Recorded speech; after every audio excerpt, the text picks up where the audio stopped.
Conic section class 11th chapter conic section, ये I think chapter number 11 है NCERT 11th class के लिए। तो कोनिक सेक्शन को पढ़ने के लिए हमें एक चीज जरूरी पढ़ना है। क्या पढ़ना है एक्चुअली? कोनिक सेक्शन होता क्या है? एक कोनिक सेक्शन में जो 4 फिगर्स बन जाते हैं वो 2 डायमेंशनल फिगर्स बन जाते हैं। बट ये 4 फिगर्स जो से आते हैं ना, ये आता है the intersection of plane and the right circular कोन।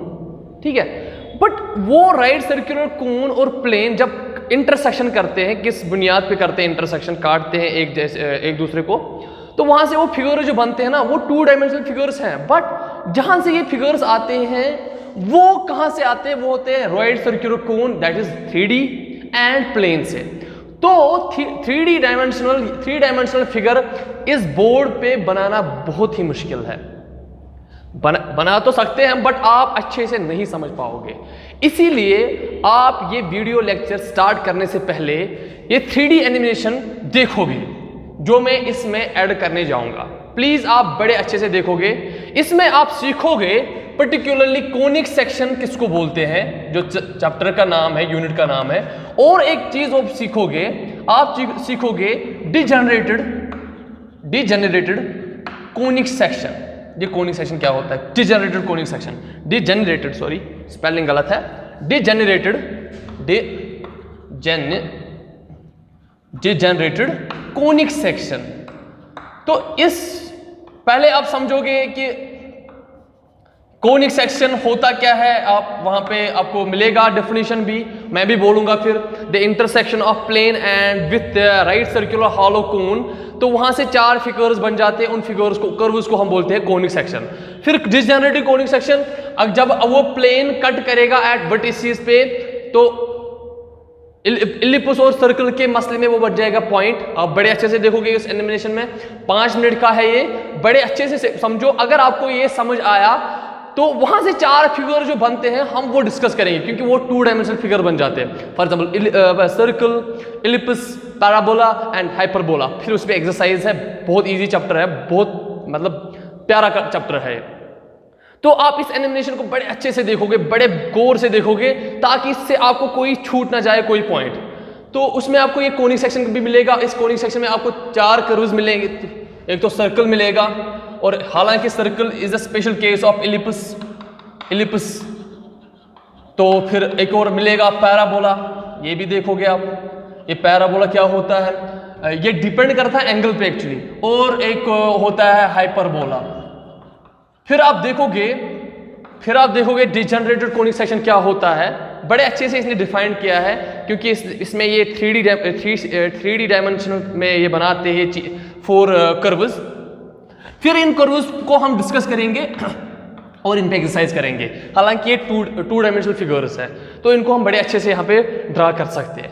तो सबसे पहले क्या है यहाँ पे? सर्कल। पहले हम सर्कल को ही डिस्कस करेंगे, बट इस सर्कल को स्टार्ट करने से पहले जो हमारा मेन टॉपिक है, पहला, दूसरा है पैराबोला, फिर इलिप्स, फिर हाइपरबोला। ये पहला है, ये दूसरा है, ये तीसरा है, और ये 4th वन है। तो इसको बड़े अच्छे से समझेंगे, फिर एक्सरसाइज बिल्कुल खुद ब खुद आएगी आपको। बट जो मसला है, जो मेन है, वो है इस कोनिक सेक्शन और डिजेनरेटेड कोनिक सेक्शन को समझना with the help of this video. Please आप वीडियो को बड़े अच्छे से देख लेना। Conic sections. In this module, you will learn about conic sections. When a straight line intersects a vertical line at a fixed point and rotates about that fixed point, the surface obtained is called a double right circular cone. A double right circular cone consists of 2 cones joined at a fixed point called the vertex. The line that rotates about the vertex is called the generator, and the line that remains fixed is called the axis. A right circular cone has a circular base and its axis is always perpendicular line from the center of the base to the vertex. The perimeter of the base is called the directrix. The lateral surface of a right circular cone is called a nap. A double right circular cone has two naps. The nap above the vertex is called the upper nap, and that below the vertex is called the lower nap. Also, the angle between the generator and the axis is called the vertex angle. Conic sections. If a plane intersects a double right circular cone, we get two-dimensional curves of different types. These curves are called conic sections.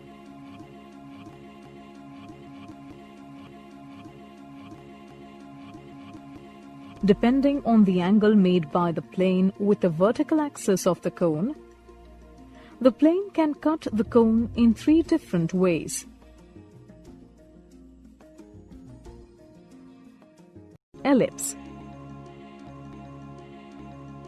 When the plane intersects the double right circular cone in such a way that the angle between the plane and the axis is greater than the vertex angle, we get a closed curve called an ellipse.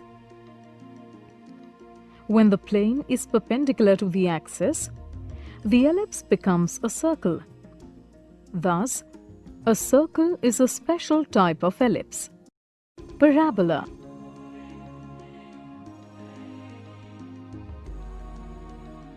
When the angle made by the plane to the vertical axis is exactly equal to the vertex angle, we get an open curve called a parabola at the intersecting surface of the cone. Hyperbola. The plane intersects only one nap of the double right circular cone as long as the angle between the plane and the vertical axis is greater than or equal to the vertex angle. However, if the plane intersects the vertical axis at an angle smaller than the vertex angle, the plane intersects both the naps of the cone to form an open curve called a hyperbola, which has two disjoint curves. Degenerate conics. If the plane intersects the double right circular cone at its vertex, the ellipse becomes a point,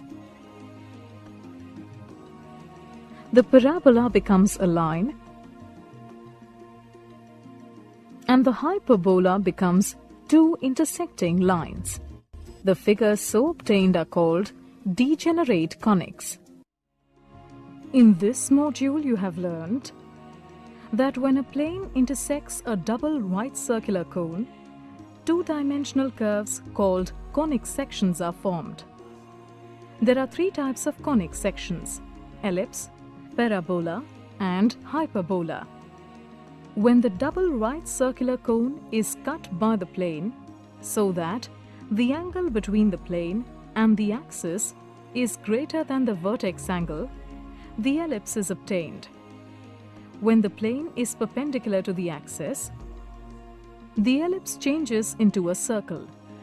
If a double right circular cone is cut by a plane so that the angle between the plane and the axis is equal to the vertex angle, the parabola is formed. If a double right circular cone is cut by a plane so that the angle between the plane and the axis is less than the vertex angle, the hyperbola is formed. If a plane intersects the double right circular cone at its vertex, the figures formed are called. अब देखो बेटा, ये I hope आपने enjoy किया होगा ये animation इसकी। अब देखो इसमें इसने बोला है कि this is the vertical line. अगर आप देखोगे सारा किस्सा इसी से आता है और इस जनरेटर से बन जाता है। ये जो लाइन है इसको हम एक्सीस बोलते हैं। एक्सीस, ये जो लाइन होती है इसमें, इसको एक्सीस बोलते हैं। ये परपेंडिकुलर होती है इस इस बेस ऑफ द कोन और यहाँ बेस ऑफ द कोन पे, और ये जिससे ये कोन बन जाता है, right circular cone, double hardwood cone, इसको हम जनरेटर बोलते हैं। मतलब ये लाइन, दिस लाइन यही तो बनाती है ना सारा कुछ, इसी से सारा कुछ बन जाता है, जब ये रोटेट बन जाता है ये भी, तो इनको हम बोलते हैं बेटा क्या, इनको हम बोलते हैं जनरेटर्स। अगर आप देखोगे जनरेटर्स, हाँ, इनको हम बोलते हैं जनरेटर्स, जिससे ये जनरेट हुआ है, तो ये भी जनरेट, तो इनको डिनोट करते हैं एम से, ठीक है। और जो यहाँ पे डबल नैप्ड है ना, यहाँ पे इसको बोलते हैं वर्टेक्स। क्या बोलते हैं, आपने देखा होगा वीडियो में, इसको हम बोलते हैं वर्टेक्स। और ये जो एंगल होता है, चाहे ये वाला एंगल, चाहे ये वाला एंगल, चाहे ये वाला एंगल, और या ये वाला, ये अल्फा होते हैं, ये वर्टेक्स एंगल होते हैं। अच्छा, ये डबल्स जो इसको जो कोन डबल नैप्ड जो हॉलो कोन बनाना है, इसका अपर पार्ट भी है, लोअर पार्ट भी है। इस लोअर पार्ट को बोलते हैं लोअर नैप, क्योंकि ये 2 नैप्स में डिवाइड होता है, और उसको बोलते हैं अपर नैप, ठीक है। इसको बोलते हैं क्या, अपर नैप। बस इसने, अब बाकी तो आपने देखा होगा ये सर्कल कैसे बनता है, जैसे कि आपने देखा होगा ये भी देखा होगा आपने कि जब अल्फा किसके बराबर होगा, सॉरी, जब बीटा एंगल होगा 90 के बराबर, तो उस समय जो कर्व बन जाती है वो सर्कल होती है बेटा। और जब अल्फा बन जाता है, सॉरी, अल्फा छोटा है किसी बीटा से, but beta is less then 90, तो उस समय इलिप्स बन जाती है कि नहीं, इलिप्स बन जाती है। और जब अल्फा बराबर होता है बीटा, दैट मीन्स उस समय जो प्लेन कट करता है ना इसको, वो पैरेलल होता है इस जनरेटर के, चाहे इस साइड से या चाहे इस साइड से, तो उस समय वो पैराबोला बनाता है, वहां से पैराबोला बनाता है वहां से।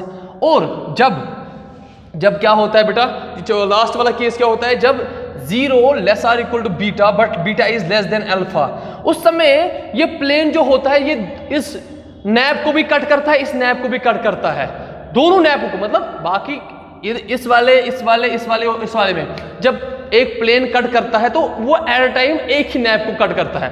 बट इन दिस ये हाइपरबोला कहलाता है, हाइपरबोला। ये जब कट करता है ये दोनों नैप को एट अ टाइम करता है। क्यों? क्योंकि एंगल जो बीटा बनाता है ना, वो प्लेन इस एक्स एक्सिस के साथ वो लेस देन अल्फा है, but greater or equal to 0, या 0 भी हो सकता है या ग्रेटर देन 0। तो वो एट अ टाइम दोनों नैप होते हैं, lower nap and upper nap and lower nap, दोनों को कट करता है एट अ टाइम। बाकी 2-3 जो है उनमें एक प्लेन एट अ टाइम एक नैप को ही कट कर सकता है, ठीक है। तो आपने ये भी देखा होगा बड़े अच्छे से। फिर आपने ये डिसजनरेटेड कोनिक सेक्शन भी पढ़ा है, तब जाके उसमें क्या है, उस समय का मतलब है जब प्लेन कट करेगा इस वर्टेक्स पे, अभी तो प्लेन करता था इसको कट नैपों को, अगर अब प्लेन कट करेगा यहाँ पे फॉर एग्जाम्पल, उस समय पॉइंट बन जाएगा, क्योंकि the intersection of plane and this vertex, तो वो पॉइंट आएगा। तो ये हो गया है सर्कल और इलिप्स के मसले में। बट अगर आप पैराबोला में देखोगे ना, वो पैराबोला में प्लेन होता है किसके पैरेलल, इस जनरेटर के पैरेलल, तो उस समय जो प्लेन कट करेगा, क्योंकि एंगल भी बराबर होना चाहिए, एंगल बराबर होता है अल्फा बराबर बीटा, तो उस समय वो स्ट्रेट लाइन बन जाएगी ऐसे, ये तो या तो ये वाली लाइन बन जाएगी या तो ये वाली। बट हाइपरबोला में क्या बन जाएगी, वो बन जाएगी इंटरसेक्शन ऑफ 2 लाइंस। आपने देखा होगा इस वीडियो में, तो ये आपको याद रखना है बेटा। तो पहली कर्व जो बनती है जब जाके क्या होता है, बीटा क्या होता है, अल्फा मतलब क्या होता है, जब एक प्लेन कट करता है, एक प्लेन जब कट करता है इस कोन को फॉर एग्जांपल, अगर एक प्लेन करता है कट यहां पे, मानो ये प्लेन है बेटा, ये प्लेन है, ये कट करता है यहां पे, बीटा जो आता है, ये अल्फा है ना, ये बीटा है 90, तो उस समय जो फिगर बन जाती है आपने देखा है वो सर्कल।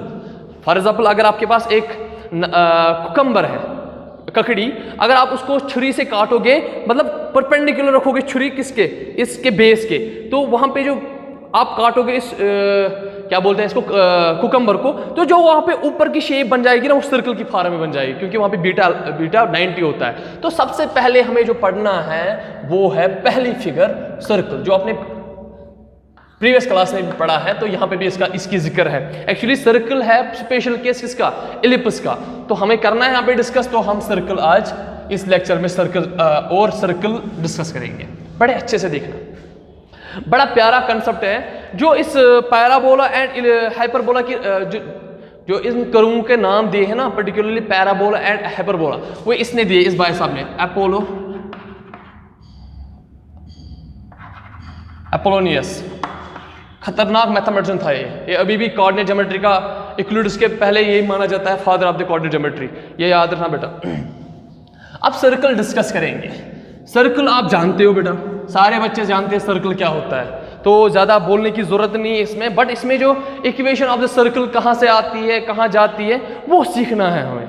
देखो सर्कल की डेफिनेशन अगर आप देखोगे एनसीईआरटी ने लिखा है कि सर्कल, इसे लिखा है the set of all points in a plane that are equidistant from the fixed point in a plane. अगर मैं ऐसे लिखूं, a circle is a set of all points in a plane which are at the constant distance.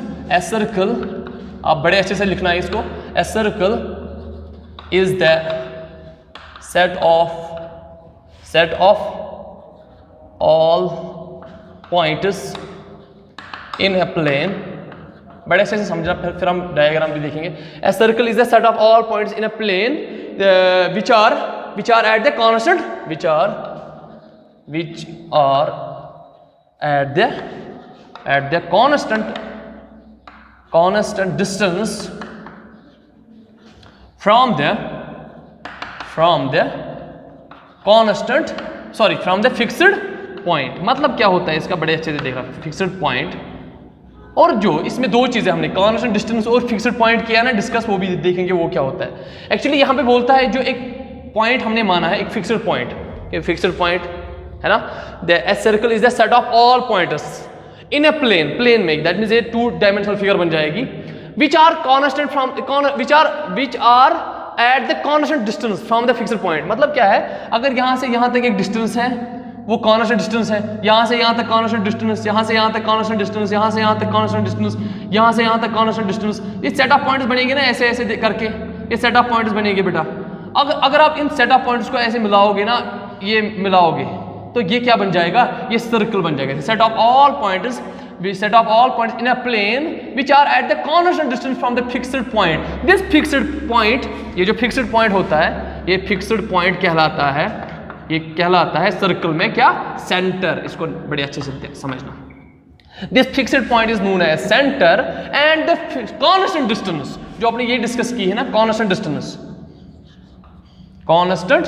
distance, इसके बहुत सारे तरीके हैं, लिखने के तरीके हैं, ऐसे भी लिखते हैं एनसीईआरटी वाले, ऐसे लिखा the circle is the set of all points in a plane that are equidistant. Equidistant मतलब सबकी डिस्टेंस क्या है, सेम, मतलब इसकी भी सेम डिस्टेंस है, इसकी भी, मतलब जितनी इसकी डिस्टेंस है उतनी इसकी भी सबकी डिस्टेंस सेम है। तो ये जो कॉन्स्टेंट डिस्टेंस यहाँ पे मैंने बोला, इसी को हम बोलते हैं इसमें रेडियस। क्या बोलते हैं बेटा, रेडियस। इस रेडियस को, इस सी को करते हैं डिनोट सी से, और सेंटर को डिनोट करते हैं सी से, और रेडियस को डिनोट करते हैं स्मॉल आर से। अब देखो सेट ऑफ ऑल पॉइंट, सबकी डिस्टेंस, यहाँ फिक्स्ड पॉइंट से डिस्टेंस इस सर्कल तक ये क्या होगी, ये आर कहलाएगी, और this fixed point is known as centre of the circle, और इसी को सर्कल बोलते हैं। The set of all points in a plane which are at the constant distance from the fixed point, where the fixed point is known as center and the constant distance is known as very good radius of the circle। ये होता है circle. आपने देखा है, बहुत पहले भी देख चुके हैं इसको, आपने 11th क्लास से पहले भी देखा है, या जैसे कि 9th में पढ़ा था, 10th में पढ़ा था, बहुत सारे प्रीवियस क्लास में भी थे, तो आपको ऐसी डिफिनेशन मिलती थी वहाँ पे। अच्छा, अब हमें सर्कल से तो ये मिला है, सर्कल से तो ये चीज़ें मिले हैं हमें। फॉर एग्जांपल आपने बोला है बेटा सर, अगर आपको ऐसे फिगर मिलेगी, फॉर एग्जांपल फिर से मैं बोलूँगा यहाँ पे, अगर ये यहाँ पे O है, यहाँ पे P1 है, ये P2 है, फॉर एग्जांपल जैसे इस NCERT वाले ने बोला है P2 है, this is P3 and this is P4 for example. तो इसका मतलब है ये OP1 is equal to OP2 is equal to OP3 is equal to OP4 and this distance is known as radius, that is r same होंगे ना सारे, और this point is known as center। ये होते हैं सर्कल की definition. और मैंने खाली यहाँ पे कितने पॉइंट्स कंसीडर किए, 4, 1 2 3 4। तो ये भी पॉइंट, ये भी पॉइंट, ये भी, कितने पॉइंट हो सकते हैं इसमें, बहुत सारे पॉइंट से ये बन सकता है। एक्चुअली लोकस ऑफ पॉइंट्स आपने पढ़ा है ना 9th क्लास में, लोकस ऑफ पॉइंट्स, तो ये लोकस ऑफ पॉइंट्स होता है। ऐसी भी डेफिनेशन बहुत सारे रेफरेंस वाले लिखते हैं, circle is the set of all points, या कभी कभार ऐसे लिखते हैं, कैसे लिखते हैं, a circle is the locus of points which moves in a plane so that its distance from a fixed point is always constant। ये भी एक डेफिनेशन है, a circle is the locus of points which moves in a plane so that is distance from a fixed point is always constant. ये भी अच्छी definition है। तो इसे लोकस ऑफ पॉइंट्स, यहाँ पे लिखते हैं ना सेट ऑफ ऑल पॉइंट्स, तो लोकस ऑफ पॉइंट्स भी आपने पढ़ा है। तो ये कहलाती है सर्कल की डिफिनेशन। अब सर्कल की इक्वेशन निकालनी है हमें बेटा। सर्कल की इक्वेशन बहुत सारे टाइप होते हैं, जैसे कि हम पढ़ेंगे पहले, हम ये वाली टाइप पढ़ेंगे पहले, बड़े अच्छे से देखना क्योंकि ये पॉइंट कितने हो सकते हैं, ये पॉइंट ऐसे हो सकता है x1 y1, क्योंकि 2 डायमेंशनल में मैंने बोला है, ये 2 डायमेंशनल में है ना बेटा, 2 डायमेंशनल, दैट मीन्स ये पॉइंट यहाँ से यहाँ तक कितना होगा x1 और यहाँ से यहाँ तक कितना होगा x2, फिर ऐसे ही ये यहाँ से यहाँ तक x2 और यहाँ से सॉरी यहाँ से यहाँ तक होगा x2 और यहाँ से यहाँ तक होगा y2, x2 y2। तो इसीलिए मैंने पहले ही बोला है circle is the 2 dimensional figure, that means जो भी इस पे पॉइंट होगा उसके x एक्सिस भी होंगे, इसके y एक्सिस भी होगा, दैट मीन्स उसका एब्सिसा भी होगा, उसका ऑर्डिनेट भी होगा, दैट मीन्स उसके कोऑर्डिनेट्स होंगे, समझा। अब देखो बेटा मैं इसकी इक्वेशन निकालने जा रहा हूँ। इस चैप्टर को आप बहुत अच्छे से एंजॉय करोगे, ये बहुत अच्छा चैप्टर है और इसमें वेटेज भी बहुत अच्छी है, 10 मार्क्स शायद कैरी करता है ये। तो इसमें बहुत सारे एप्लीकेशंस हैं जो आप फिजिक्स में देखोगे, इसीलिए मैंने ये चैप्टर उठाया है। इसमें फिजिक्स के बहुत सारे एप्लीकेशन हैं, particularly parabola, hyperbola and ellipse में। आपने फिजिक्स में बहुत सारे जगहों पे देखा होगा हाइपरबोलिक कर्व, है ना, रेक्टेंगुलर हाइपरबोला, तो हम वो डिस्कस करेंगे यहाँ पे।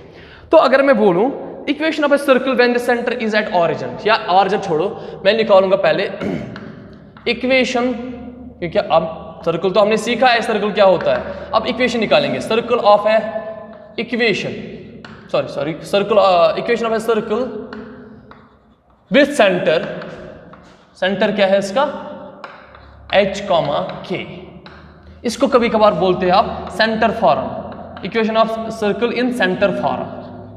बड़े ऐसे से समझना, मानो मेरे पास एक सर्कल है, उसका जो ऑरिजिन है ना यहाँ पे 2 डायमेंशनल में, ये पॉइंट है, मानो ये यहाँ पे पॉइंट कोई है, यहाँ से h है और यहाँ से क्या कितना है वो k, दैट मीन्स इस पॉइंट के कोऑर्डिनेट्स क्या होंगे, c के कोऑर्डिनेट्स होंगे h, k, ठीक है।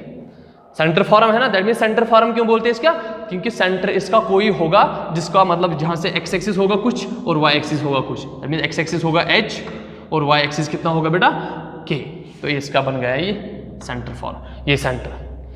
अब सेंटर के साथ साथ मुझे रेडियस भी आना चाहिए। अब देखो रेडियस की बात छोड़ो, मैं एक आर्बिट्री पॉइंट लेता हूं, क्योंकि ये पॉइंट कितने पॉइंट्स की बन जाता है, सेट ऑफ ऑल पॉइंट्स। मैं एक पॉइंट उठाता हूं, for example this is point P, इसके कोऑर्डिनेट है x, y, x, क्योंकि ये x एक्सिस पे यहाँ से यहाँ तक कितना होगा x और यहाँ से यहाँ तक कितना होगा y, इसलिए मैंने बोला है इसके कोऑर्डिनेट होंगे x, y। अगर मैं बोलूँ आपको बेटा इस CP की डिस्टेंस निकालो, CP की डिस्टेंस कितनी होगी, CP की डिस्टेंस होगी बेटा, आप बोलोगे for example this is r, ये r है, रेडियस है ना बेटा, तो इसकी CP की डिस्टेंस कितनी होगी, बोलो मुझे, square root of, distance formula लगा लो इस पॉइंट और इस पॉइंट में, क्या होगा x minus x2 minus x1, that means x minus h whole square plus y2 minus y1, y2 is this and y1 is this, that means y minus k whole square.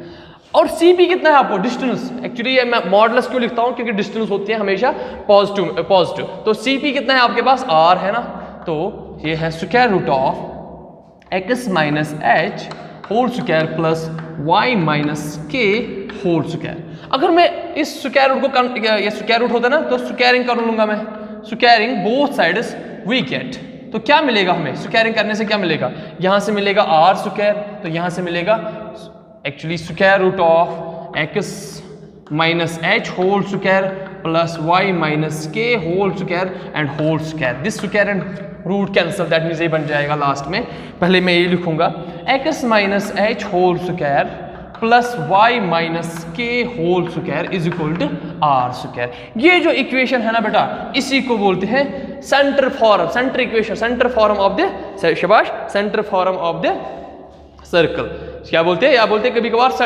इसके बहुत सारे form हो सकते हैं, अभी मैं एक और फॉर्म निकालूंगा, तो इसको पर्टिकुलरली नाम रखना आप, which is known as centre form of circle, which is known as centre form, इसको बड़े अच्छे से ध्यान रखना, सेंटर फॉर्म। इस सेंटर फॉर्म में क्या होता है, सबसे बड़ी बात, इसमें हमारा सेंटर दिया होता है, ठीक है, तो ये होते हैं equation of the circle. Please pause the video to note it down, ये बहुत अच्छी इक्वेशन है।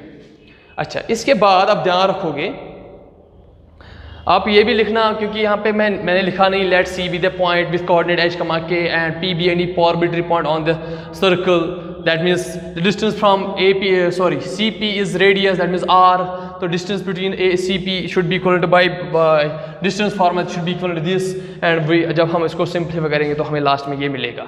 इसको क्या बोलते हैं आप लोग? Centre form of the circle. चलो ठीक है, which is known as centre form of circle. Please pass the video to note it down. इसको हमें बहुत अच्छे से, बहुत डीपली हमें इसको स्टडी करना है, क्योंकि ये बहुत अच्छा टॉपिक है, बहुत अच्छा चैप्टर है। अच्छा, इसके बाद मैं बोलूँगा, अगर मेरे पास होगा, ये इक्वेशन आप याद रखना बेटा, अगर मुझे कभी कभार सर्कल होगा ऐसे, ताकि उसका जो सेंटर होगा, जो कभी कभार मुझे अगर सर्कल होगा ऐसे, उसका जो सेंटर होगा वो इस कार्टेशियन प्लेन के ऑरिजिन पे होगा, मतलब इसका ऑरिजिन होगा ना फिर 0 0। तो as per this equation centre यहाँ पे क्या था? h, k, बट यहाँ पे सेंटर क्या है? ऑरिजिन। तो इस समय इसकी इक्वेशन क्या बनेगी? क्योंकि h और k के बदले 0 0, तो क्या बनेगा? x minus 0 plus y minus 0 whole square is equal to r square. Radius तो रेडियस ही है ना, रेडियस ही ऐसे है, तो इसका एक्चुअली x स्क्वायर है प्लस y स्क्वायर है is equal to r square है। तो ये इक्वेशन कब होती है सर्कल की? कब होती है? When the centre is at origin. ये बड़े अच्छे सीखना। तो यहाँ पे लिखेंगे हम इक्वेशन ऑफ सर्कल, यहाँ पे लिखोगे आप, अब क्या? Equation of circle when the centre is at, when the centre with centre at origin. तो उस समय इक्वेशन क्या बन जाती है? उस समय इक्वेशन बन जाती है this, x square plus y square is equal to are square. ये एक्चुअली इसी से आती है, सेंटर फॉर्म से आती है। तो ये भी आपको बड़े अच्छे से समझना है। अच्छा, इसके बाद आपने ये भी पढ़ा है, फॉर एग्जांपल दोनों पढ़े हैं, equation of circle when the centre is at origin and equation of circle when who centre is h, k with radius r। ये भी आपने पढ़ा है, उसको हम सेंटर फॉर्म बोलते हैं। एक और फॉर्म पढ़ेंगे हम बेटा, इस सेंटर फॉर्म पे मैं फिर से आऊँगा, इसको आप बड़े अच्छे से याद रखना। इस पे मैं फिर से एक और फॉर्म डिस्कस करनी है, डायमेट्रिक फॉर्म। तो उस समय मैं जनरल इक्वेशन ऑफ सर्कल, उस समय मैं फिर से इसको रिपीट करूंगा, तो आप बड़े अच्छे से देखना। तो इससे पहले मैं एक और इक्वेशन निकालना चाहता हूं, उसको आप बोलते हैं equation of circle described on the line segment joining the point. Equation यहाँ पे ये बड़ा अच्छा है, equation of circle of the equation to the circle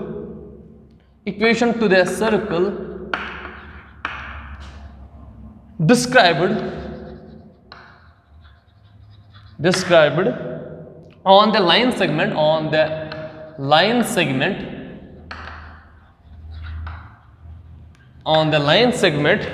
joining the two pointers x1 y1 and x2 y2। मैं इसका समझाऊंगा आपको, ये क्या है? एज डायमीटर, इसका मैं समझाऊंगा आपको डायमीटर। इसका कहने का मतलब है आपको तब जाके आप एक सर्कल की इक्वेशन निकालनी है जब एक लाइन सेगमेंट होगी ऐसे, इस लाइन सेगमेंट के कोऑर्डिनेट्स होंगे यहाँ पे x1 y1, ऐसे लिखो x1 y1, और इस पॉइंट के कोऑर्डिनेट होंगे x2 y2। मतलब क्या होता है इसका? मतलब अगर आप इसको कंसीडर करोगे डायमीटर करोगे कंसीडर, दिस डायमीटर मतलब रेडियस ट्वाइस रेडियस। तो ये डायमीटर किसमें ये डायमीटर किसका है? सर्कल का है ना। और ये डायमीटर इसके इस पॉइंट के कोऑर्डिनेट्स हैं ये, और इस पॉइंट के कोऑर्डिनेट्स हैं, for example this is P and this is Q। ठीक है, तो हमें इसकी इक्वेशन निकालनी है। फॉर एग्जांपल इसकी इक्वेशन निकालने के लिए कैसे करोगे? फॉर एग्जांपल यहाँ पे एक पॉइंट आपने लिया है, कोई आर्बिट्री पॉइंट P, इसका पे ए नाम रखो A, इसका नाम रखो B। तो यहाँ पे एक आर्बिट्री पॉइंट आपने लिया है P, ठीक है ना। तो ये भी कोऑर्डिनेट प्लेन में, ये भी कोऑर्डिनेट प्लेन में। इसका कहने का यही मतलब है, equation by circle describe on the line segment joining two two pointers this and this as diameter. ये ज्वाइन करने के बाद ये डायमीटर बन जाएगा, उसके कोऑर्डिनेट दिए हुए हैं, तो उस समय आपको इक्वेशन निकालनी है। अगर मैं ये और ये ज्वाइन कर लूँगा, जरा मुझे बेटा बोलो ये एंगल क्या बन जाएगा यहाँ पे? ये हमेशा 90 बनेगा यहाँ पे, ध्यान रखना। अच्छा, अगर मैं आपको बोलूँ स्लोप ऑफ दिस AP क्या होगा? स्लोप ऑफ AP क्या होगा? स्लोप ऑफ AP क्या होगा? आप बोलोगे ना भाई 2 पॉइंट फॉर्म में स्लोप क्या होता है? y minus y1 divide by x minus x1, यही होता है ना। तो इसका होगा y minus y1 divide by x minus x1। क्यों? क्योंकि अगर आपके पास एक लाइन हुआ करती थी, इसके कोऑर्डिनेट है x1 y1 और x2 y2, इसका स्लोप होता था स्ट्रेट लाइन में, 11th क्लास में पढ़ा था हमने, जो अभी हमने पढ़ा वो नहीं, इसका स्लोप होता है y2 माइनस y1, आपने फिजिक्स में पढ़ा होगा या 9th में, और x2 माइनस x1। यहाँ पे y2 के बदले y है तो y माइनस y1 ये वाला, और x2 के बदले क्या है? x, तो इसका स्लोप ये होगा, AP का स्लोप ये होगा। हालांकि मैंने आपको बोला है अगर आप इन कॉर्ड्स को ज्वाइन करोगे, इस और इस कॉर्ड को, ये आपस में 90 डिग्री, ये परपेंडिकुलर होते हैं आपस में, ठीक है। अगर मैं ऐसे ही बोलूँ आपको स्लोप ऑफ BP, तो ये क्या होगा? वो होगा y minus y2 divide by x minus x2। And we know that क्या हम जानते हैं कि this AP and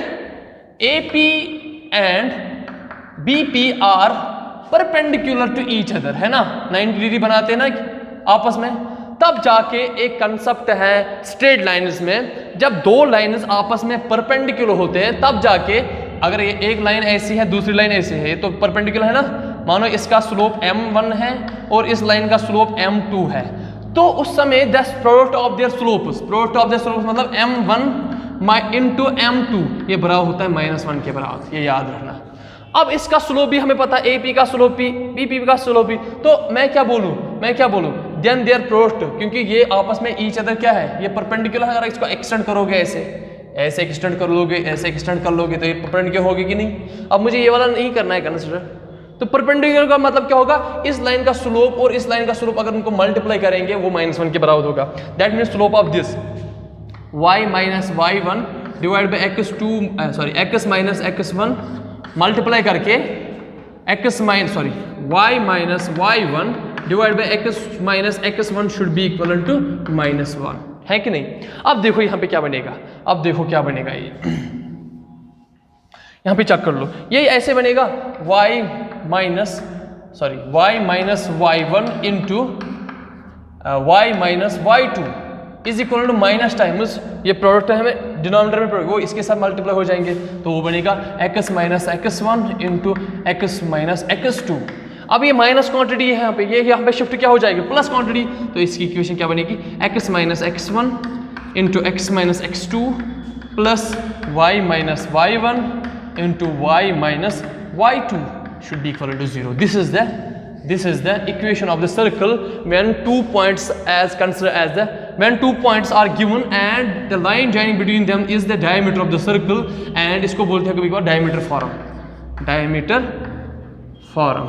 Equation of the circle in diameter form is, क्योंकि उसमें हालांकि आपको 2 पॉइंट्स होने चाहिए डायमीटर पे, ये पॉइंट और ये पॉइंट दिया हुआ, तो उसमें आप इक्वेशन निकाल पाओगे। x माइनस दिस पॉइंट, इसका एक पहला कोऑर्डिनेट इंटू x माइनस फिर से इसका दूसरा कोऑर्डिनेट प्लस y माइनस इसका पहला कोऑर्डिनेट इंटू y माइनस इसका दूसरा कोऑर्डिनेट, फिर उनको मल्टीप्लाई करके आपको इक्वेशन ऑफ द सर्कल मिलेगी इन डायमेट्रिक फॉर्म। ये तीसरा था इसका। अब आप ध्यान रखो बेटा, इसको पॉज कर लो, वीडियो को बड़े अच्छे से समझो मैं क्या बोल रहा हूँ, इसको बड़े अच्छे से समझो और नोट डाउन भी कर लो, ठीक है।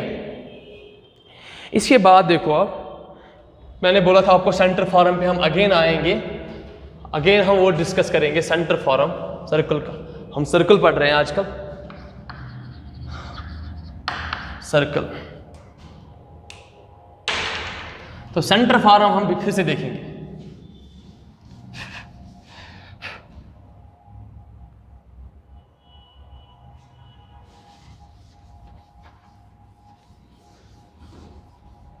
सेंटर फॉर्म हम फिर से डिस्कस करेंगे।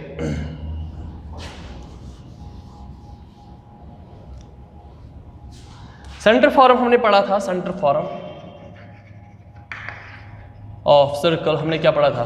When centre is H K and radius is R, तो उसमें इक्वेशन क्या बन जाती थी उसकी, X minus H whole square plus Y minus के whole square is equal to are square. इसको बोलते हैं आप सेंटर फॉर्म। अगर मैं इसी को थोड़ा सा और सिंप्लीफिकेशन कर लूँगा, फॉर एग्जाम्पल दिस इतना कितना बनेगा, x minus a whole square कितना बनेगा, x minus H whole square क्या बनेगा, ये बनेगा x square plus h square minus 2hx plus y square plus के स्क्वायर माइनस 2ky, ये r यहाँ पे आएगा minus are square is equal to 0 बनेगा कि नहीं। क्या मैं इसको ऐसे लिख सकता हूँ, x square plus y square plus minus 2hx minus 2ky, अब बचा क्या, एक तो बचा प्लस एच स्क्वायर प्लस के स्क्वायर माइनस आर स्क्वायर, ये कॉन्स्टेंट इज इक्वल टू 0। अगर मैं इसको ऐसे लिखूं, x square plus y square plus 2gx plus 2fy plus c is equal to 0, मैंने क्या किया, इस g के बदले क्या लिखा मैंने, where g is equal to minus H, f is equal to minus K and c is equal to H square plus के स्क्वायर माइनस आर स्क्वायर, यही है ना। देखो बेटा, और ये जो इक्वेशन आपने ऑब्टेन की है, ये कहाँ से आपने ऑब्टेन की है, ये सेंटर फॉर्म से। इस इक्वेशन को बोलते हैं general equation of circle, general equation of. अगर आपको अब ये मसला है, अगर आपको कभी, क्योंकि आपके पास रेडियस हुआ करता था और सेंटर हुआ करता था, आप एक इक्वेशन निकाल सकते हो। फॉर एग्जाम्पल आपके पास एक सेंटर है h is equal to 2 and k is equal to 3 and radius है r 4। अगर मैं बोलूं आपको बेटा इक्वेशन ऑफ अ सर्कल निकालो, आप बोलोगे we know that equation of a circle when the centre is h, k and radius is r is this. अब रिप्लेस करो, वो क्या बनेगा, रिप्लेस करो h के बदले 2, दैट मींस वो बनेगा x minus 2 whole square plus y minus 3 whole square is equal to 4 square. अगर मैं इसी को अब जनरलाइज कर लूंगा, थोड़ा सिंप्लीफिकेशन कर लूंगा, वो मुझे क्या आएगी, इक्वेशन ऑफ द सर्कल। अब मसला है यहाँ पे, अगर आपको कभी वहां से इक्वेशन ऐसे दी होगी, ऐसे इस फॉर्म में, किस फॉर्म में, जनरल इक्वेशन ऑफ सर्कल, तो अगर आपको उस समय रेडियस एंड सेंटर निकालना होगा तो कैसे निकालोगे आप, वो मैं सिखाऊंगा। एक्चुअली मुझे कहने का मतलब वही है, वो जनरल इक्वेशन से सेंटर एंड रेडियस निकालने के दो तरीके होते हैं। एक तरीका होता है आप कंप्लीटिंग द स्क्वायरिंग मेथड करोगे, वो मैं दिखाऊंगा अभी कैसे करते हैं वो। दूसरा तरीका है जो मैं ये लिख रहा हूं ना, दैट मींस अब मुझे अगर आप बोलोगे h का वैल्यू क्या होगा, अगर मैं बोलूँ h का वैल्यू क्या होगा, वो होगा g माइनस g, क्योंकि -1 से मल्टीप्लाई किया मैंने, तो मैं बोलूँगा k का वैल्यू क्या होगा, माइनस f बोलोगे आप। अगर मैं बोलूँ r का वैल्यू क्या होगा, r का वैल्यू क्या होगा, r स्क्वायर का एक्चुअली कितना बनेगा, ये h स्क्वायर, क्योंकि r स्क्वायर यहाँ पे प्लस r आएगा, ये माइनस आएगा, प्लस k स्क्वायर, ठीक है। इस h के बदले क्या है, माइनस g, तो आप लिखोगे यहाँ पे actually h square plus k square minus c, और इसको आपको पता है r स्क्वायर है किसके बराबर, h square plus k square minus c के बराबर है ना, पता है आपको। तो r का वैल्यू क्या होगा, r का वैल्यू होगा under root of this thing, क्योंकि स्क्वायर जाएगा वहां पे रूट। तो r का वैल्यू अगर आप ऐसे लिखोगे, अगर आप लिखोगे h कितना था, h कितना है माइनस g का स्क्वायर कितना होगा, वो c स्क्वायर ही होगा। क्यों, क्योंकि h का एक्चुअली वैल्यू है माइनस g, बट यहाँ पे h ही नहीं बल्कि h स्क्वायर है, दैट मींस यहाँ पे होगा एक्चुअली माइनस g का स्क्वायर प्लस माइनस f का square minus c। Actually r फिर से वापस बनेगा, क्योंकि स्क्वायर -1 को भी है g को भी है, दैट मींस g स्क्वायर बनेगा प्लस f स्क्वायर बनेगा माइनस c बनेगा। अगर आप देखोगे ये r क्या होता है, रेडियस होता है कि नहीं, ये h क्या होता है, ये k क्या होता है, ये सेंटर होता है कि नहीं।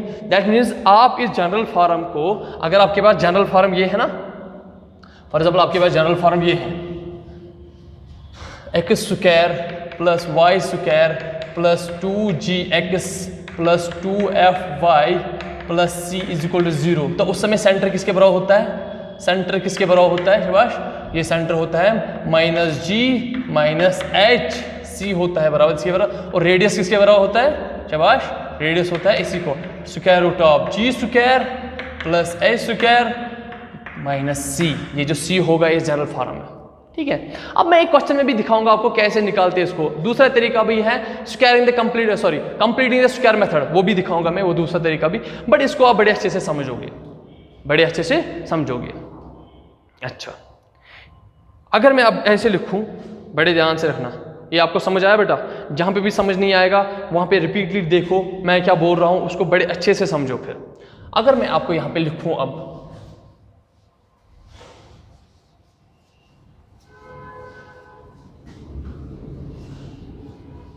फिर से मैं इसी को दोहराऊंगा क्योंकि ये बहुत इंपॉर्टेंट है।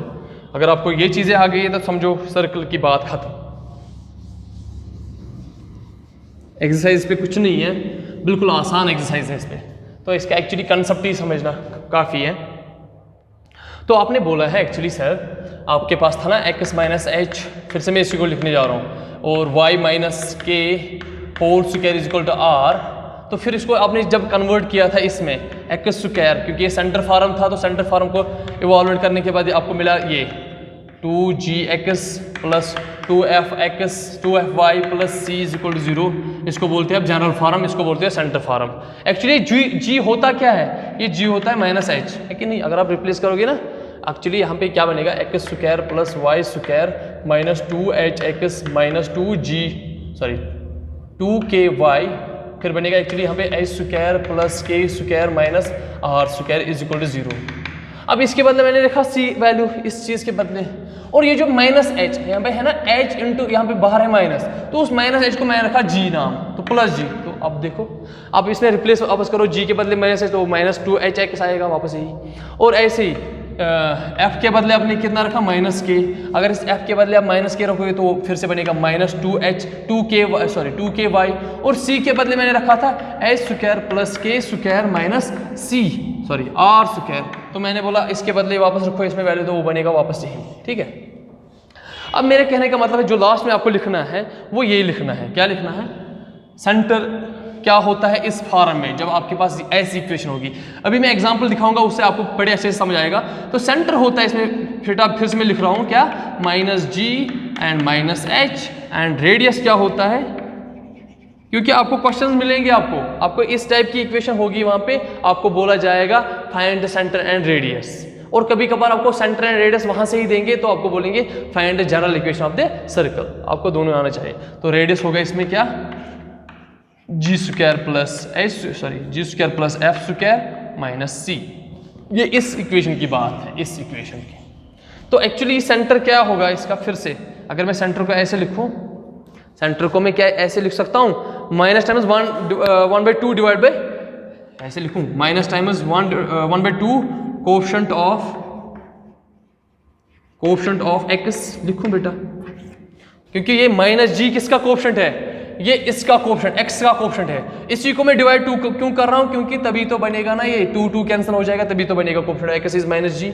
ये माइनस जी कब बनेगा, इस कोएफिशिएंट ऑफ x का कब बनेगा, वो माइनस जी, तब मैं x का कोएफिशिएंट 2g है ना, जब मैं इसको डिवाइड करूंगा माइनस 2 से, तो 2 गोज तभी तो बनेगा माइनस जी, ये तो वही मैं लिख रहा हूँ। और ये क्या होगा, माइनस टाइम्स 1/2 कोएफिशिएंट ऑफ, ये माइनस f क्या होता है, कोएफिशिएंट ऑफ, शाबाश, कोएफिशिएंट ऑफ y, ये सेंटर कहलाता है। तो रेडियस क्या होगा, माइनस 1/2 कोएफिशिएंट ऑफ x का होल स्क्वायर, इसी चीज का whole square, plus minus 1/2 coefficient of y का होल स्क्वायर।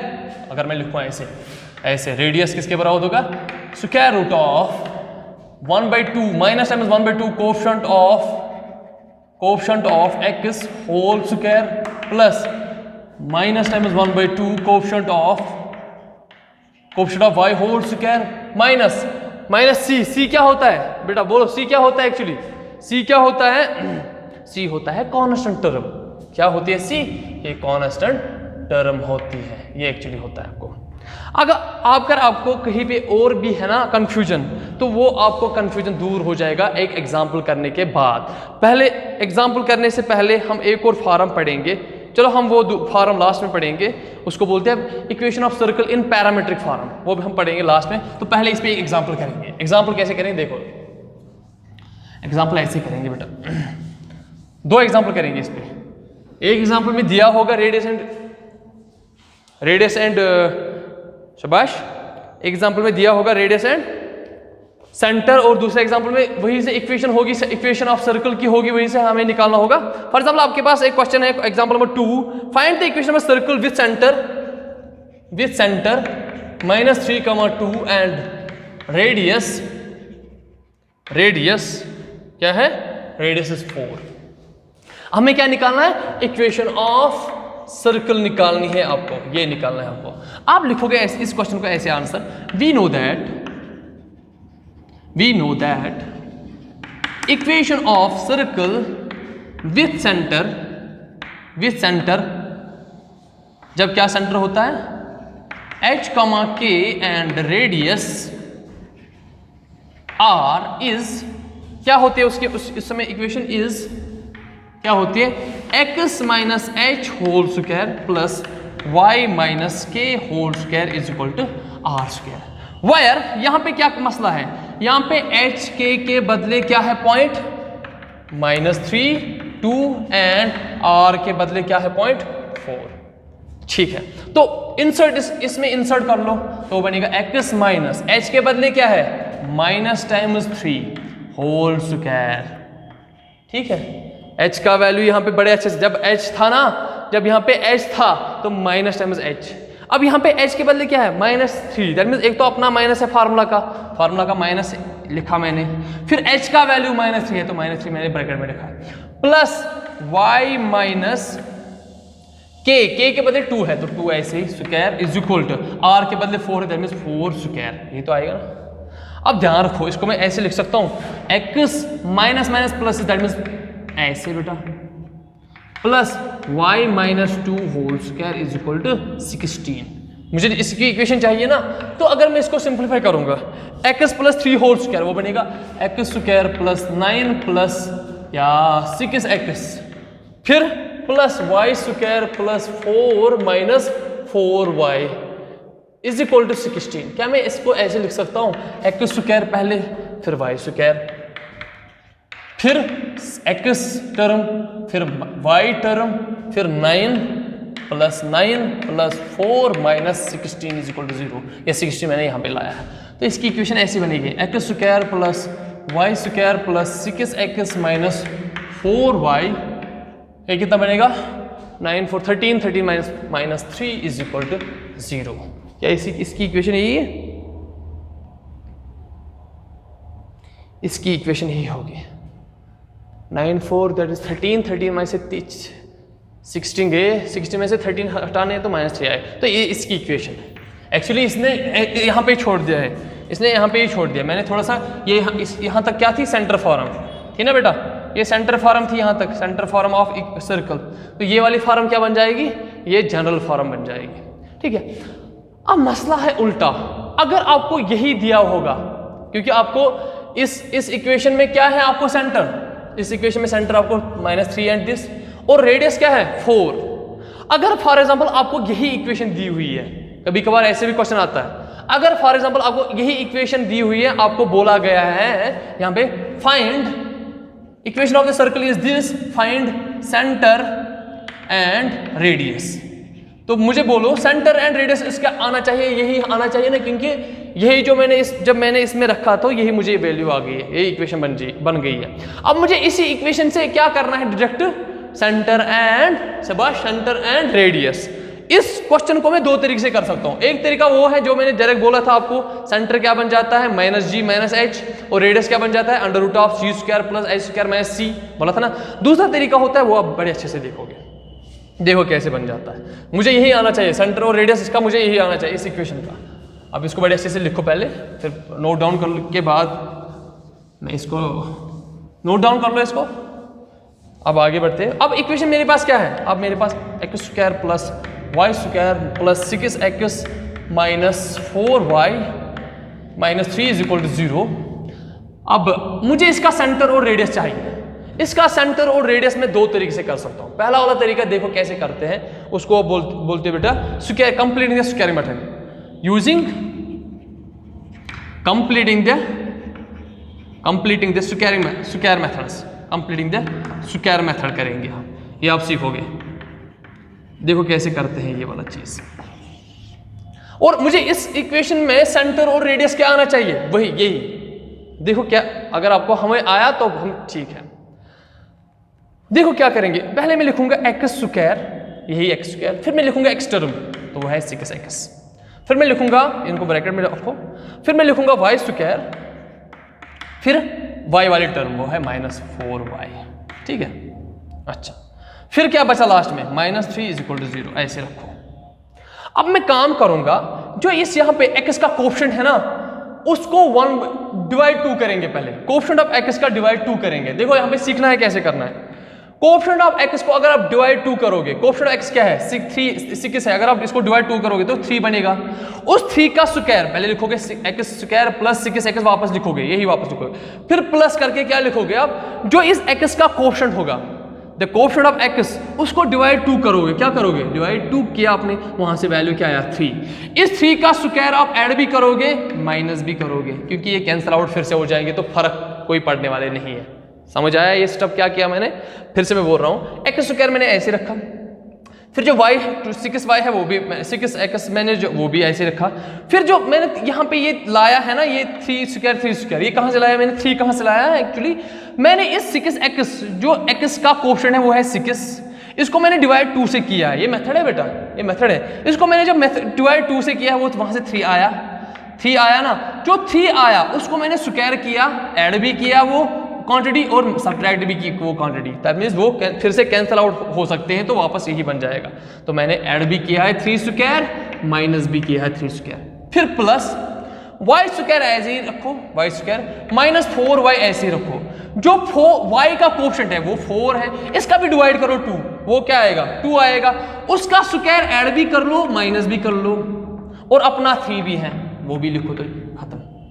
अगर आप इसमें देखोगे, ये और ये कैंसिल करने पे यही आएगा वापस, प्लस ये और ये कैंसिल पे यही आएगा वापस। अब ये लिखना कौन सा वैल्यू है यहाँ पे, वो आपको कैसे लाना है, ये जो y का कोएफिशिएंट है उसको डिवाइड 2 करना है, ये जो x का कोएफिशिएंट है उसका डिवाइड 2 करना है, और उसका स्क्वायर ऐड भी करना है आपको, उसका स्क्वायर माइनस भी करना है आपको, ताकि ये कैंसिल आउट फिर से हो जाएगी। देखो फिर इसके बाद क्या लिखोगे आप, फिर आप लिखोगे x, अगर आप देखोगे this thing and this thing, ये क्या बन जाएंगे, अगर आप देखोगे x + 6 x + 3 ये बनेगा, एक्चुअली अगर आप देखोगे x + 3 होल स्क्वायर बनेगा कि नहीं, x + 3 x 6 x + 3, वो अगर आप देखोगे ना, ये खोल के लिखोगे x² + 3² + 2 3 6x, यही आएगा ना वापस, आया तो यही।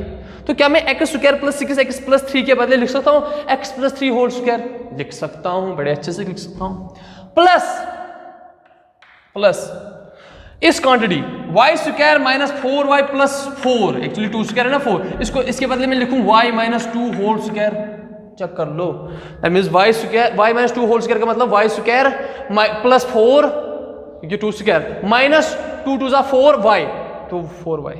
अब बचा क्या, एक तो बचा यहाँ पे -9, ये है ना 3 स्क्वायर -9, और बचा दूसरा -4 और -3, यही है ना बेटा, सही है, बिल्कुल सही है ना।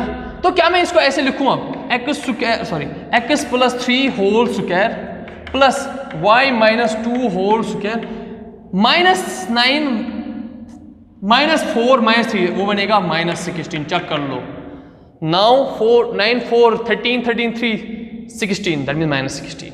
तो क्या मैं इसको फर्दर ऐसे लिखूं x + 3 whole square plus y - 2 whole square is equal to 16. Can I write this 16 is actually 4 square? बिल्कुल लिख सकता हूं।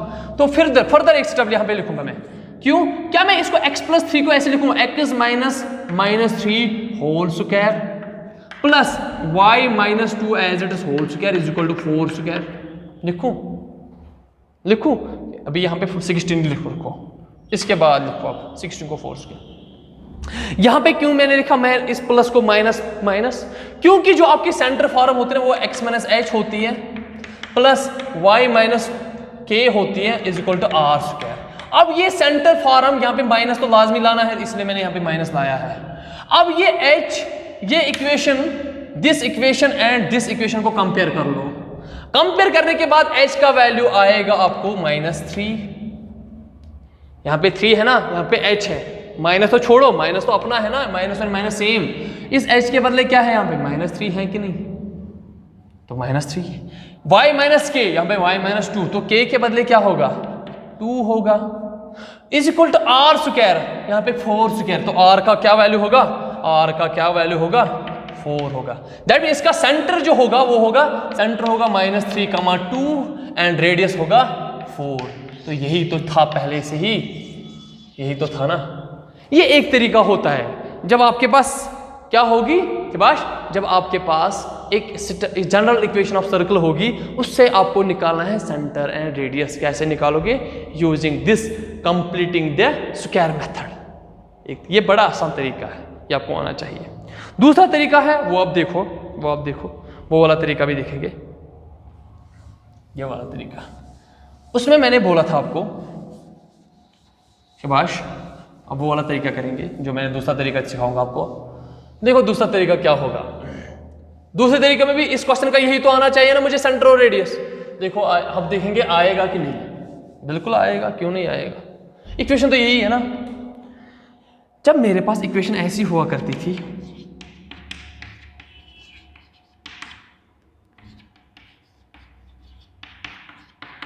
तो उस समय सेंटर क्या होता था, मैं अभी बोल चुका हूं। उस समय सेंटर वो होता था -g -h, एंड रेडियस क्या होता था,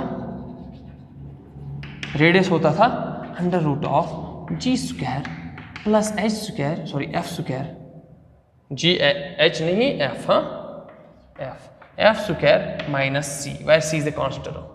आप इस इक्वेशन और इस इक्वेशन को कंपेयर कर लो। क्या मैं इस इक्वेशन, ये जो मेरे पास इक्वेशन है ना, देख लेना मैं क्या करने जा रहा हूं।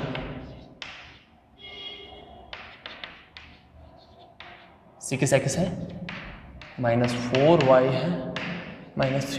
क्या मैं इसको ऐसे लिखूं x² प्लस y², क्योंकि मुझे यहाँ पे 2 तो लाजमी लाना है, बट यहाँ पे 6 है, तो क्या मैं इसको ऐसे लिखूं प्लस 2 टाइम्स 3x, फिर मुझे फिर से 2 प्लस लाना है +2, तो मैं लिखूं +2 - 2y -3 = 0। एक्चुअली मुझे यहाँ पे फिर से लाना है प्लस, क्योंकि फार्मूला में प्लस है, तो मैं लिखूंगा -3 यहाँ पे ब्रैकेट में। अब देखो बड़े अच्छे से देखो, क्या ये फॉर्म इस फॉर्म में आ गई है, आप बड़े अच्छे से देखो। तो मुझे बोलो बेटा, मुझे बोलो आप, इस g के बदले यहाँ पे क्या है, इस इक्वेशन में g के बदले क्या है, क्योंकि यहाँ पे है 2gx, that means coefficient of x, 2 and x को छोड़ के कोएफिशिएंट क्या, g के बदले क्या बनेगा, g के बदले बनेगा 3, एंड f के बदले देखो क्या बनेगा 2fy, 2 - 2y, that means f के बदले -2 है। सही है। तो मुझे पता है सेंटर किसके बराबर होता है, सेंटर होता है -g - f। अब कितना बनेगा सेंटर, एक तो माइनस अपना फार्मूला का, माइनस फार्मूला का, और g के बदले क्या है, इंडीड 3 है, फिर माइनस अपना फार्मूला का, और f के बदले क्या है -2 है। तो क्या बनेगा इसका सेंटर, इसका सेंटर बनेगा -3 माइनस प्लस दैट मींस 2, यही तो बना है ना, -3,2 फिर से आ गया है। अगर मैं ऐसे बोलूं रेडियस क्या होगा इसका, रेडियस होगा इसका √g² प्लस f² - c, तो मैं बोलूंगा g² कितना होगा बेटा, g क्या था आपके पास 3, दैट मींस 9 होगा वो, क्योंकि 3² इज 9, और -2, f कितना है फिर प्लस है, -2², वो बनेगा 4, क्योंकि f का वैल्यू है -2, और उसको स्क्वायर करने से क्या बनेगा 4, क्योंकि -2 को स्क्वायर करोगे ना वो फिर से बनेगा 2, दैट मींस 4, क्योंकि ये स्क्वायर एक्चुअली -2 होल स्क्वायर का मतलब होता है -1² इंटू 2², ये होता है इसका मतलब, ये होता है इसका मतलब। तो माइनस क्वांटिटी को स्क्वायर करने से 1 ही बनेगा, तो ये बनेगा 2², दैट इज 4, इसलिए मैंने लिखा। फिर -c क्या है, यहाँ पे c का वैल्यू क्या है 3, तो -3 आएगा। बड़े अच्छे से देखना, ये वैल्यूज मैंने क्यों रखा है यहाँ पे, मैंने इसीलिए मैंने पहले इसको, इस इक्वेशन को इसमें चेंज किया है, इस फॉर्म में 2 भी लाया, प्लस भी लाने हैं जरूरी, क्योंकि यहाँ पे माइनस है तो यहाँ पे प्लस लिखना जरूरी है, तो वो माइनस होगा फिर -f, तो फिर यहाँ पे माइनस है, यहाँ पे प्लस था, बट मुझे प्लस लिखना है इसलिए मैंने प्लस लिखा है, फिर -3, समझ आ रहा है ना, इसीलिए। क्योंकि अब क्या बनेगा, ये बनेगा √g² 9 + 4 and this minus minus क्या बनेगा प्लस, 9 + 4 + 3, 9 + 4 इज 13, 13 + 3 इज, क्योंकि ये बनेगा ना ऐसे 9 + 4 + 3, क्योंकि माइनस माइनस प्लस बनेगा ना, तो 9 + 4 + 3 कितना बनेगा 16, और 16 का रूट क्या होगा 4, तो r का वैल्यू क्या होगा 4, तो वही तो 4 था ना। इसका मतलब जनरल इक्वेशन से सेंटर एंड रेडियस निकालने के लिए कितने मेथड्स हैं, 2 मेथड्स हैं। एक मेथड होता है कंप्लीटिंग द स्क्वायर मेथड, और दूसरा मेथड होता है इस इक्वेशन को इस जनरल इक्वेशन के साथ कंपेयर कर लो, बिल्कुल इस इक्वेशन को इसमें तब्दील कर लो। यहाँ पे 6x था मगर मुझे क्या चाहिए 2, तो इस 6 को स्प्लिट कर लो, मैंने लिखा इसको 2 × 3, दैट मींस g का वैल्यू होगा 3। फिर यहाँ पे प्लस लाना है, तो यहाँ पे माइनस था, मैंने इसलिए यहाँ पे लिखा प्लस। फिर यहाँ पे 4 था, मैंने एक्चुअली 2 लाना है फिर से यहाँ पे, तो मैंने लिखा 4 को 2 × -2 = y। तो ऐसे करना है आपको, ऐसे करना है आपको।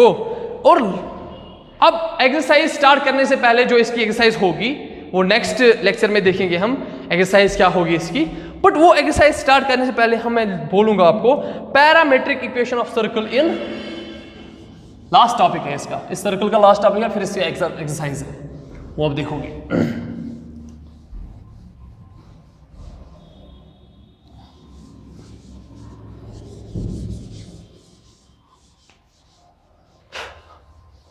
क्या है वो टॉपिक, ध्यान रखना, parametric equation of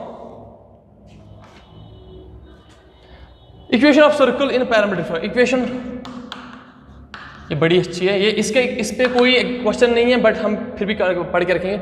equation to the circle इन ये सर्कल है, ऐसे लिखता हूं मैं सर्कल इन पैरामेट्रिक फॉर्म।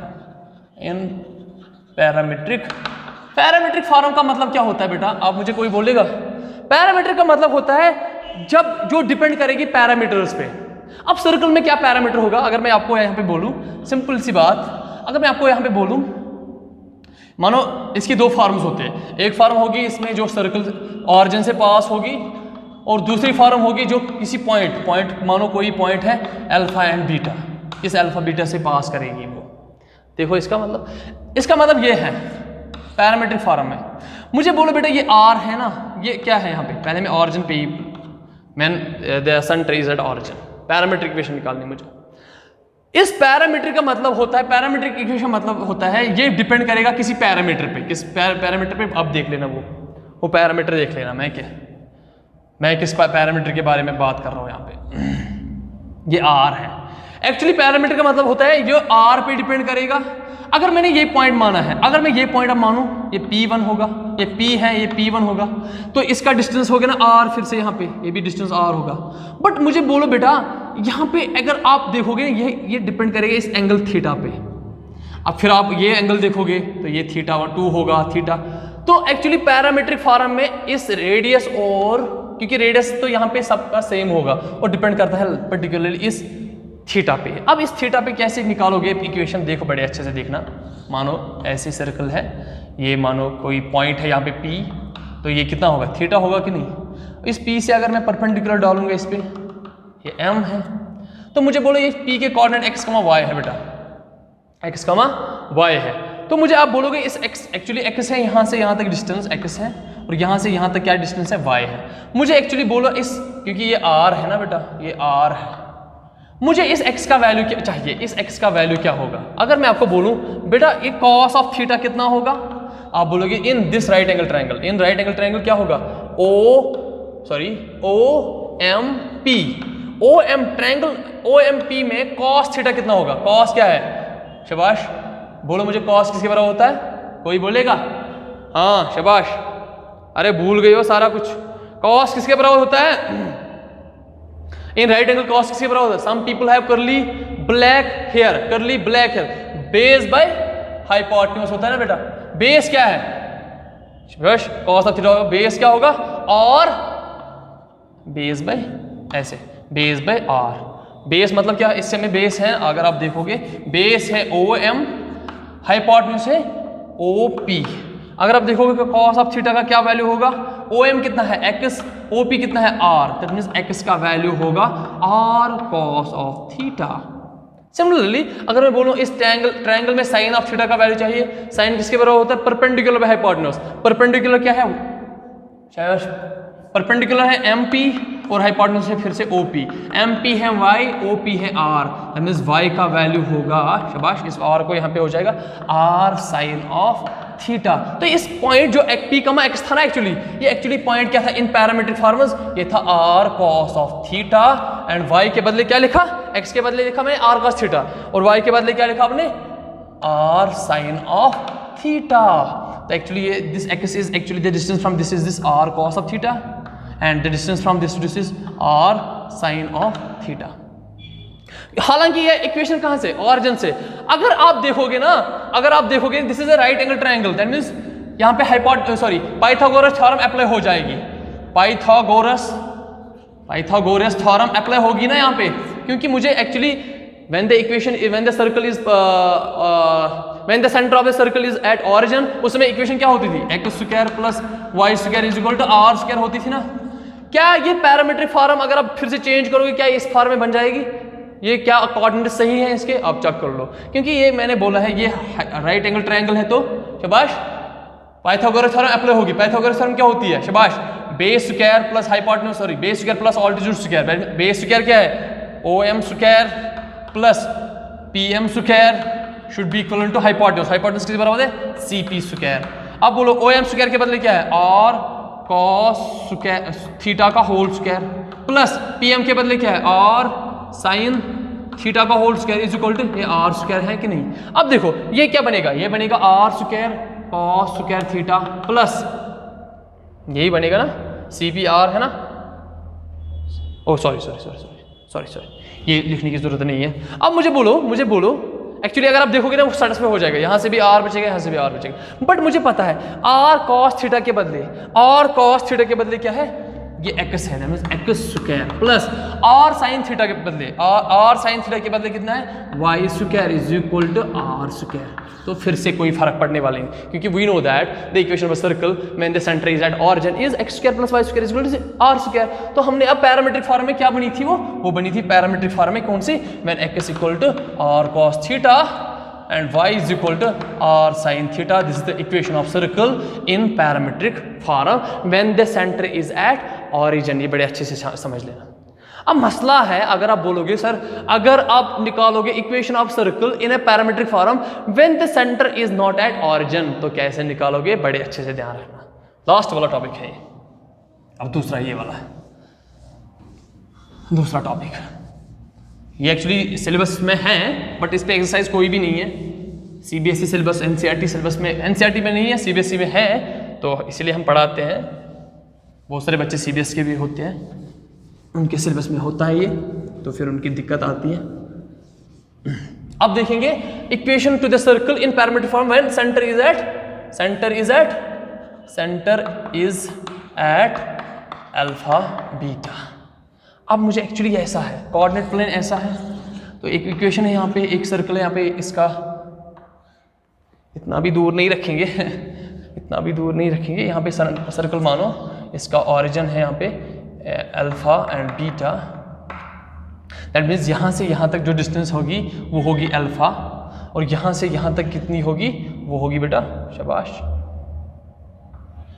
वो कितनी होगी, वो बीटा होगी कि नहीं। अच्छा, एक्चुअली मुझे इस इक्वेशन की सर्कल की इक्वेशन निकालनी है। अगर यहाँ पे एक रेडियस रखूँगा मैं, ठीक है, तो यहाँ पे एक पॉइंट मानूंगा मैं, यहाँ पे पॉइंट एक कंसिडर करूँगा x, y, तो मुझे एक्चुअली इस x और y के कोऑर्डिनेट निकालने हैं। वो कैसे निकलेंगे देखो बड़े अच्छे से, इस x के कोऑर्डिनेट निकालने मुझे चाहिए। बड़े अच्छे से देखना ये वाला केस, ये बड़ा प्यारा कंसेप्ट है। ये P है ना बेटा, ये x, y है, ये सेंटर है AB। अगर मैं बोलूँ बेटा ये CP ज्वाइन कर लेंगे, C है सेंटर, ये कितना होगा, ये R होगा ना सेंटर, रेडियस R है। तो अगर मैं देखूं इस पॉइंट से मैं परपेंडिकुलर डालूंगा इस पे इस यहाँ पे M है, ये L मानो, ये P है, तो ये जितना ये होगा ना ML होगा ना, उतना ही ये भी होगा ना। देखो बड़े अच्छे से देखो, बड़े अच्छे से देख लेना। मैंने गलत किया है कहीं पे, बिल्कुल किया है गलत, क्योंकि सर्कल तो ठीक से बनता ही नहीं ना। सर्कल ऐसा कुछ है, अगर मैं यहाँ से डिस्टेंस रखूँ ऐसे, ये L है इस पॉइंट तक, तो यहाँ पे ये परपेंडिकुलर ये बनेगा राइट एंगल ट्रायंगल। या फिर यहाँ पे नाम रखो CP, तो यहाँ पे नाम रखो कुछ MLN, यहाँ पे N रखो, तो ये एंगल थीटा होगा।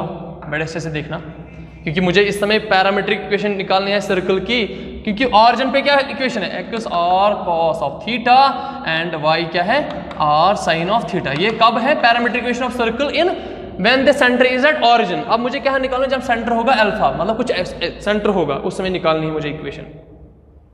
ठीक है, तो अगर आप देखोगे यहाँ पे सेंटर है अल्फा कमा बीटा और पॉइंट है ये, तो मुझे पता है सेंटर फॉर्म इक्वेशन में वो बन जाते हैं एक्स माइनस अल्फा, एच के बदले alpha square plus Y minus beta whole square should be equal to are square. ये तो आपको पता है सेंटर फॉर्म, बट ये तो सेंटर फॉर्म है किसकी, equation of circle in general, है ना।